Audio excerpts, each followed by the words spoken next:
Com vocês, o programa Exerça Sua Fé. Se você é novo, está no nosso meio, à noite eu estou fazendo essa série, agora nesse momento, falando sobre movidos pelo Espírito, para que a igreja possa ter um entendimento que Deus ele tem a sua maneira, o seu método, ele estabeleceu uma ordem de como nós devemos andar com Ele. Não é andar de qualquer maneira, não é andar achando como eu acho e penso e peço Deus para andar comigo. Então, é só a gente ajustar isso, porque falta mesmo é ensino. E você vai aprendendo. E nós vamos ver que as coisas elas vão funcionando na nossa vida. Uma das coisas que eu tenho aprendido na minha jornada cristã, e aproveitando isso no ministério, é o seguinte, de que Deus, com a sua mão provisionadora, a sua mão que assiste, a sua mão que libera as coisas do reino, que abre portas e que também fecha. Veja, essa mão de Deus de manifestação, escuta isso, ela acompanha a vontade dEle para nós. Não é a nossa vontade que puxa a mão de Deus em si. Eu quero isso, vou fazer isso, determinei o meu caminho. Isso está mais do que claro, que desde o passado Deus fala sobre isso. Olha só, entrega o teu caminho. Entrega o teu desejo, ou a força de você querer fazer isso, aquilo outro, eu vou fazer, eu vou cumprir e tal. E Deus vem e me abençoa. Não, entrega, confia nele e o mais Ele. E nós é que temos que aprender a andar com Deus. Alguém está pegando? Eu sei que de uma certa maneira, gente, isso é um treinamento que nós temos que fazer, jogar para fora muitos conceitos errados que nós aprendemos. E às vezes a pessoa ela já tem um tempo na igreja, ela fala assim, pastor, mas eu não vejo a minha vida funcionar. Eu não vejo as coisas andarem, justamente porque ela não aprendeu a andar com Deus. Eu estou tentando andar, fazendo a minha vida, mas fora daquilo que Deus tem preparado para nós. Quem está entendendo isso aí? Muito legal. Lucas capítulo 2, eu tenho usado esse texto no verso 25 ao 32, porque ele é rico para ensinar muitas coisas. Eu gostei dessa parte. E depois nós vamos falar sobre isso. Mas veja, havia em Jerusalém um homem chamado Simeão, diz a palavra. Esse homem era justo e piedoso, que esperava a consolação de Israel. Escuta, e ele era da velha aliança, hein? Agora veja que interessante. E o Espírito Santo, grifa na tua Bíblia, estava... Não está escrito que o Espírito Santo estava nele. Eu vou até fazer uma pergunta ridícula, mas você da academia vai entender. Por que o Espírito Santo não estava nele? Porque ele não era nova criatura. Ele vivia debaixo da primeira? Quer dizer que então na primeira aliança não tinha o Espírito Santo? Claro que tinha. Quer dizer que na primeira aliança Deus era diferente? Claro que não. Você vê como é que a gente tem que aprender? Apesar de ler muitas coisas da velha aliança, nós temos que entender que hoje nós vivemos a nova. Verdades são verdades, mas não significa que as verdades do passado, de coisas que deveriam ter sido feitas para aquela aliança, hoje está valendo para nós. Mas escuta, se na velha aliança esse cara tinha sensibilidade de reconhecer o Espírito Santo, de andar com Deus, imagine na nova. Não igreja, na nova aliança. Alguém está pegando aí? Imagine agora. Então o Espírito Santo estava sobre ele. Olha, veja só. E o Espírito Santo revelara-lhe o Espírito Santo. Simeão, preste atenção, você não vai passar pela morte antes de ver o Cristo, o Messias do Senhor. Olha. Quer dizer que Deus falava, ele continua falando, continua, ele é o mesmo. A porta não está fechada. Olhem para mim, Deus nunca fechou a porta para o homem. O homem que fechou a porta para Deus quando pecou. Mas ele amou tanto o homem, que ele mandou o filho dele para morrer no nosso lugar, para abrir de novo essa porta. Sabe aquele negócio de meter o pé na porta? Essa porta vai ficar aberta, porque eu te amo, eu quero agarrar o teu pescoço e te beijar. Mandou o filho dele para morrer por mim e por você. Muito legal. Próximo verso, grifa porque é importante. Movido pelo Espírito. Diga, movido pelo Espírito. Movido pelo quê? Uma movimentação, um posicionamento, uma maneira de viver pela inspiração de Deus, em outras palavras. Não é o que está na cabeça dele. Movido pelo Espírito, ele reconhecia isso. movido pelo Espírito, ele foi ao templo. E quando os pais trouxeram o menino Jesus para fazerem com ele o que a lei ordenava, ele tinha que ser circuncidado ao 8º dia, Simeão tomou no braço os meninos. Ninguém disse para ele que aquele era o Messias, o Espírito Santo disse. Ele não aprendeu com ninguém. Muito legal. Pois trouxeram o menino Jesus para fazer, então, Simeão tomou no braço, louvou a Deus, dizendo, verso 29, agora, Senhor, pode despedir em paz o teu servo, segundo a tua palavra, porque os meus olhos já viram o quê? Olha, a tua salvação, a qual você já preparou diante de todos os povos. Veja agora, ele ainda profetiza, luz para a revelação a quem? A nós, os desaliançados. E para a glória do teu povo Israel, diga aleluia. Então, é isso que eu quero ensinar para vocês que são novos, ou aqueles que também já aprenderam, ou estão aprendendo. Eu também, eu estou só renovando meu pensamento e fortalecendo essa área de fé na minha vida, de que a igreja conhece muito pouco sobre a força do Espírito recriado, justamente por um motivo maior, falta de ensino a respeito de quem nós somos e como nós devemos viver, andar com Deus, a maneira de nós andarmos com Deus. Que não é como eu penso, nem como você pensa, mas é como Deus tem na sua ordem. Quantos creem que Deus é um Deus de ordem? Que tem tudo preparado, está tudo certo. É eu que tenho que me encaixar ao plano dele, ao propósito, né? E eu havia falado uma outra coisa, que a igreja, como nova criatura, ela sofre por não entender a perfeita relação do Espírito Santo com ela. Né? Falar sobre esse assunto ainda na igreja do Senhor, quero te dizer, muito poucas pessoas entendem isso. Às vezes, quando você fala sobre o Espírito Santo, o cara vai logo direto. É batismo no Espírito Santo, falar em língua. Isso aí faz parte da nossa jornada de andar com Deus. Mas não é isso. É muito mais do que isso. E eu resumi aqui com vocês rapidamente, em primeiro lugar, o grande plano do amor de Deus e da sua vontade. Entendendo isso, nós vamos poder caminhar com Deus. Então tem que ser de base. Qual é a base mesmo da vontade de Deus para a vida do homem, para nós caminharmos? Eu tinha dito, em primeiro lugar, se tornar nova criatura. Perfeito? É a primeira perna. Agora nessa perna eu vou dar a segunda. É a primeira base que leva a outra perna a andar. Qual é a segunda que a gente tinha falado? Que a nova criatura seja cheia do Espírito Santo. Então, veja, gente, essa é a ordem de Deus. Quem sou eu para dizer que não é assim? Quem sou eu para fechar essa porta da vontade de Deus para a vida do homem, uma vez que está claríssimo? Até a distribuição dos livros prova isso. Os evangelhos, em primeiro lugar, mostrando a necessidade do homem se tornar nova criatura. Qual é o livro que depois vem dos evangelhos? O livro de Atos, que fala sobre a descida do Espírito Santo na vida de quem? De qualquer um? Não, na vida da nova criatura. Ser cheio do Espírito. E terceiro e último vem as cartas. O terceiro passo dado com base no segundo. Então tem o primeiro, tem o segundo e tem o terceiro. E daí nós vamos caminhando. Que a nova criatura seja cheia do Espírito Santo, ela entre na maturidade. Ela cresça, aprendendo os princípios do reino. Então, se eu entendo essa ordem, eu agora vou me posicionando. Pastor, em que estágio eu estou? Não sei. Primeira coisa, se certifica que você é nova criatura. Deixa eu caçar. Pastor, não sei. Eu venho à igreja, mas como é que é esse negócio de nova criatura? Então, eu venho falando sobre isso. Hoje eu vou terminar esse contexto da nova criatura. Depois, cheio do Espírito Santo. Não, pastor, mas já ouvi muita coisa sobre o Espírito Santo, eu não sei. E tal, e tal. Mas você ouviu o quê? Você foi à palavra? E ainda existe um grupo de cristãos que repele o Espírito Santo. Não é bem assim e tal. Está lá no livro de Atos. E depois, então, nós vamos poder entrar na maturidade. Uma coisa que eu falei para vocês é que Deus é um Deus de ordem. Então, essas coisas não são o contrário. Não tem maturidade, depois nova criatura, depois o Espírito Santo. Tem uma ordem. Nova criatura, cheia do Espírito Santo, tem condições agora, escuta igreja, de crescer. Então, se isso não tiver estabelecido, é o ponto básico. Se isso não tiver estabelecido, não tem condição de eu e você crescermos, entrarmos na maturidade.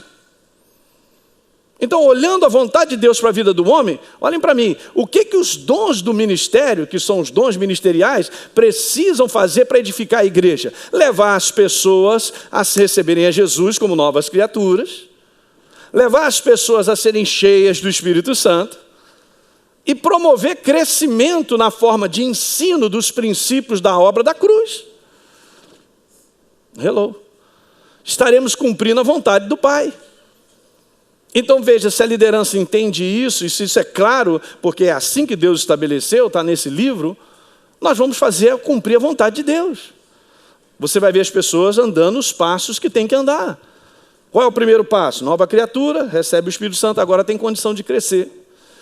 Eu só quero voltar a comentar sobre isso, e quem não assistiu, eu já falei algumas coisas antes, mas tem pessoas que têm dificuldade de crescer na maturidade porque está embrulhada os 2 primeiros passos. Ela sabe muito pouco sobre a nova criatura e ela não sabe nada sobre o Espírito Santo. Não tem como nós crescermos. O meu crescimento espiritual depende da ação viva do Espírito Santo com a palavra. E se eu não tenho essa perfeita relação e entendimento sobre o Espírito Santo na minha vida, uma consciência alta, eu não posso crescer. Entende? Eu estou tentando te ajeitar, te localizar, botando você na plataforma certa para você pegar isso aí. Porque se isso não acontece, a gente não anda. Então, o que acontece na prática? Olha aí, o que acontece na prática? Por falta de ensino sobre tudo isso, eu não sei andar com Deus, mas eu sei ir para a igreja. Aleluia. Quantos aqui sabem o endereço daqui da academia? Pararam o carro aí e tal. Beleza, vento aqui, beleza. A gente sabe ir para a igreja. Mas a pergunta é, será que eu sei andar com Deus? Eu tenho aprendido a caminhar verdadeiramente com Deus? Ainda é uma incógnita gigante, gente, do povo de Deus. Ainda diz assim, não, mas ele não pode andar com Deus, porque Deus é Deus, né? E nós é nós. Ele lá e eu aqui, ó. Ele lá e eu aqui. Ele aqui dentro de mim, ó. O que acontece? Muito pouca compreensão a respeito da vontade de Deus. E nós sabemos que a vontade de Deus é boa, perfeita. Acabamos de ler Efésios que diz lá, procurais compreender a vontade de Deus. Se o apóstolo Paulo recebeu tanto entendimento e outros receberam, é só para eles? Boa pergunta, é? Claro que não, é para todos nós. A nós aprendermos de fato a caminhar com Deus e vermos o resultado dessa nossa caminhada. Você está pegando, né? Boa. Então, eu comecei a dizer aqui que o que opera tudo isso na vida do homem é a pessoa do Espírito Santo. E aí então eu comecei a falar um pouquinho sobre a nova criatura. Com base em João capítulo 3, quando Nicodemos se apresenta para Jesus, sendo um fariseu, mas ele tinha um coração aberto, que logo no final, quando Jesus falece, ele vai lá com José de Arimateia para pegar o corpo de Jesus. Ele tinha algo, ele queria andar com Deus, mas havia muitas barreiras religiosas. E isso, gente, acontece no nosso meio nos dias de hoje. Existem muitas barreiras religiosas. Existe muita tradição de igreja e pouca compreensão da palavra. E se você e eu, nós queremos andar verdadeiramente com Deus, nós temos que tirar a tradição, religiosidade, coisas que não são verdades, mas parecem verdades, são religiões, são religiosidades, coisas de igreja, e colocar a verdade para dentro, você vai ver que as coisas vão andar. Se eu ainda tenho conclusão de que andar com Deus é a maior dificuldade, eu tenho um pensamento religioso. Se eu ainda concluo que, pastor, eu não mereço, eu não posso, eu sou pecador, como é que eu vou andar com Deus? Caramba, eu já olho para ele assim, já vou até abaixando para tomar a paulada. Isso é a prova, gente, que nós estamos na religião, na tradição. O maior prazer de Deus é que eu e você possamos caminhar com Ele. Agora imagine onde Ele colocou o Espírito Santo. Ele colocou a 10 quilômetros de mim e de você, porque não dá para ficar perto, senão a gente cai duro. O Espírito Santo está onde, hein? Ele está misturado contigo. 1 Coríntios 6,17 diz, aquele que se une ao Senhor se torna um espírito com Ele. Então não é vontade de Deus caminhar com o homem. Não é vontade de Deus que o homem usufrua dessa comunhão tão maravilhosa da pessoa dele, da pessoa do Espírito Santo e da palavra, para nós todos os dias caminharmos e andarmos com Deus livremente. Sem culpa, sem sentimento de condenação, sem tudo isso aí que é uma grande religião que o inferno botou na cabeça dos crentes, que não dá para andar com Deus, pastor. Eu não consigo, eu sou incapaz, eu sou isso, eu não mereço, a minha vida é assim, eu só faço errado e tal. Eu estou falando algo com vocês, gente. E 90% da igreja, talvez até mais, elas não sabem isso que nós estamos conversando. E se alguém conclui que andar com Deus é a maior dificuldade, está no erro. Não aprendeu a verdade. Andar com Deus é sopa no mel. Uma outra coisa gostosa, mamão com açúcar. O pastor Teixeira adora muito, mamão papaya. Creme de mamão papaya com o pastor Teixeira. Se alguém quiser fazer um creme de mamão papaya, dá ao pastor Teixeira, que ele vai amar. Porque sempre quando a gente vai almoçar, ele... mamãozinho papaya, dá pra entender? E é gostoso mesmo, né? Eu estou conversando essa simplicidade, porque isso precisa estar estabelecido no teu coração e no meu. Nós estamos aqui para vencer e Deus está conosco. Se Deus é por nós, ó, o Espírito Santo me mandou esse verso agora. Romanos capítulo 8. Se Deus é por nós. Vamos ler esse verso? Porque tem um complemento legal. Romanos 8, verso 31, por favor. Que diremos, pois, à vista dessas coisas? Se Deus é por nós, quem será contra nós? Aquele que não poupou, ó. Ele ainda está, Elinho, deixa eu colocar isso bem claro para você entender que eu sou contigo. Aquele que não poupou o seu próprio filho antes por todos nós, diga, todos nós, o entregou, porventura, não nos dará graciosamente com ele todas as coisas? Quem intentará acusação contra os eleitos de Deus?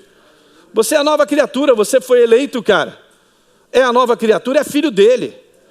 Mexe com o filho do teu pai, quem mexer está lascado. Eu não havia pensado sobre isso, pastor. Pois é por isso que nós temos que pensar com a palavra. E não com aquilo que eu acho, com tradição de igreja, ou aquilo que eu ouço e eu aprendi. Como eu falei de manhã, vovó Cotinha me ensinou coisas que podem estar atrapalhando a nossa jornada cristã. Se eu estou sempre sendo ensinado, uma vez que eu sou nova criatura, que eu sou um pecador safado, miserável, como é que nós vamos andar? Então, Jesus veio com essa missão muito clara, a de nos tornar novas criaturas, é o prazer de Deus. É aquilo que Ele queria há muito tempo. E eu disse para vocês uma coisa importante, que salvação e perdão de pecados são consequência de nós nos tornarmos novas criaturas. Ok? Tenho que beber uma aguinha que eu estou seco.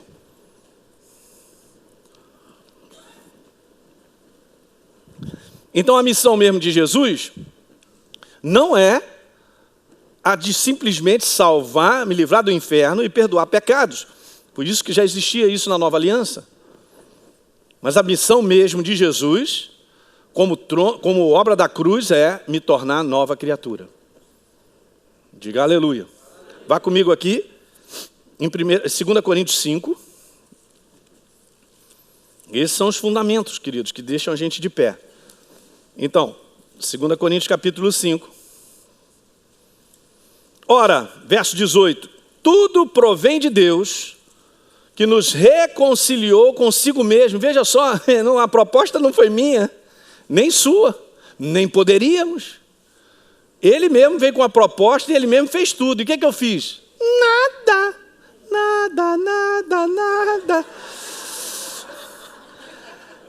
Eu só recebi. Eu quero apresentar para você o grande plano do amor de Deus para com a vida do homem. Na verdade, esse grande plano do amor de Deus para com o homem se resume numa pessoa, a pessoa de Jesus Cristo. Ele é o Filho do Deus Altíssimo que veio a esse mundo para que eu e você pudéssemos ser transformados pela vida que foi liberada na cruz do Calvário. Na verdade, Jesus morreu e ressuscitou dentre os mortos para que eu e você pudéssemos receber de graça porque nós cremos a vida dele concedida a mim e a você. Esse plano é simples, isso é o amor de Deus. A Bíblia declara no Evangelho de João, capítulo 3, no verso 16, que Deus amou o mundo de tal maneira que deu seu Filho unigênito para todo que nele crê não pereça, mas tenha a vida eterna. Portanto, a obra de Jesus na cruz do Calvário e a sua ressurreição nada mais é do que o amor de Deus sendo liberado em maneira definitiva para a vida do homem.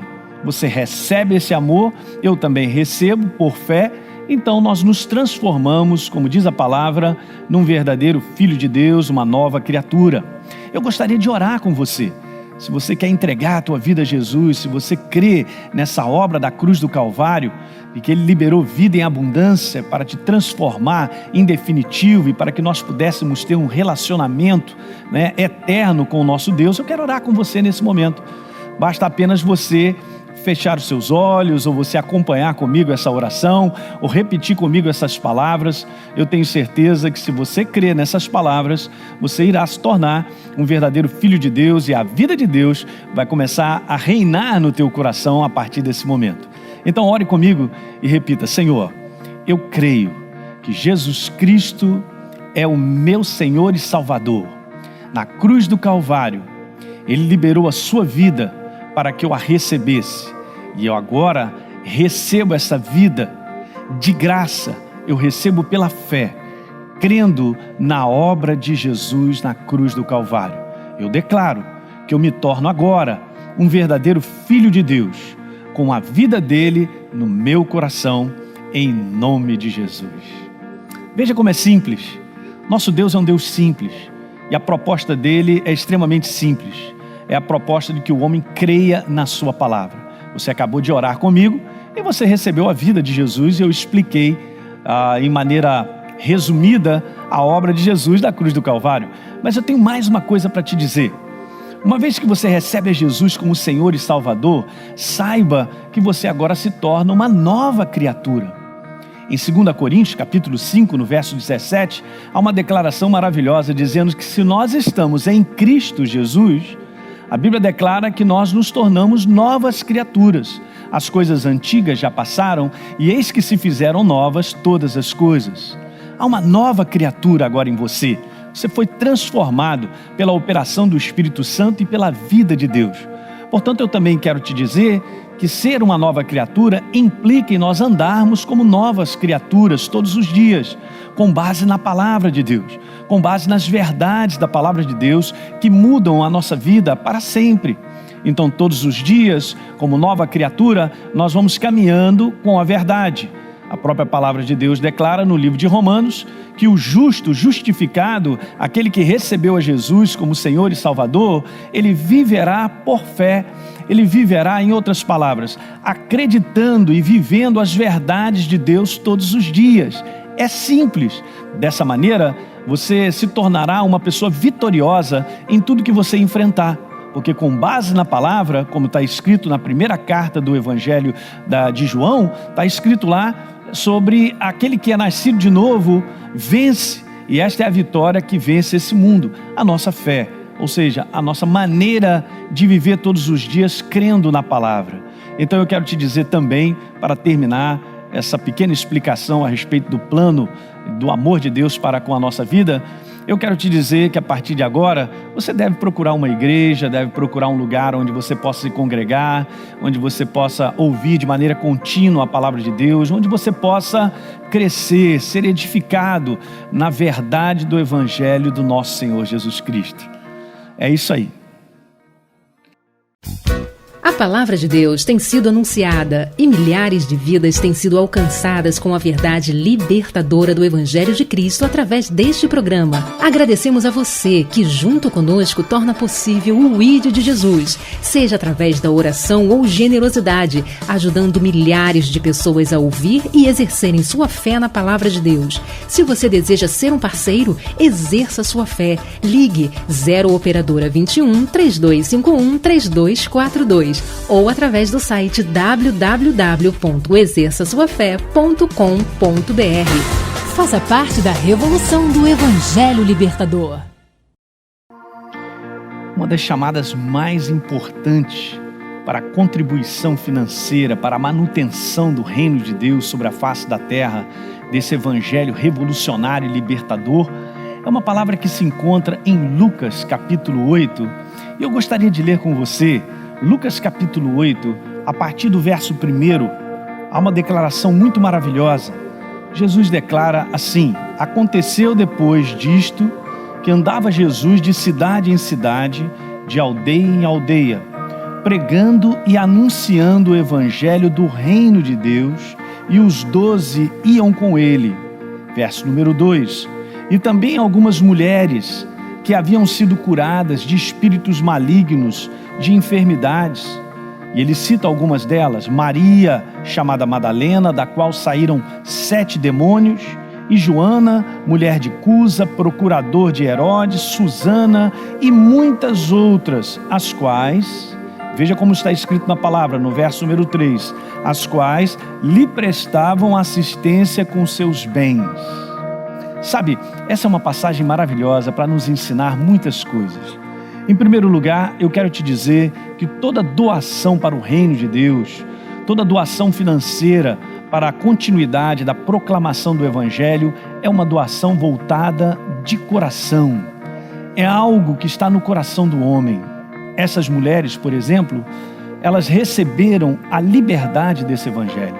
Elas foram transformadas a tal ponto, muitas foram curadas, outras transformadas pelas situações da vida, de tal forma que elas agora passaram a ser uma contribuinte, passaram agora a financiar a obra de Jesus por amor a esse Deus maravilhoso que, em primeiro lugar, as libertou.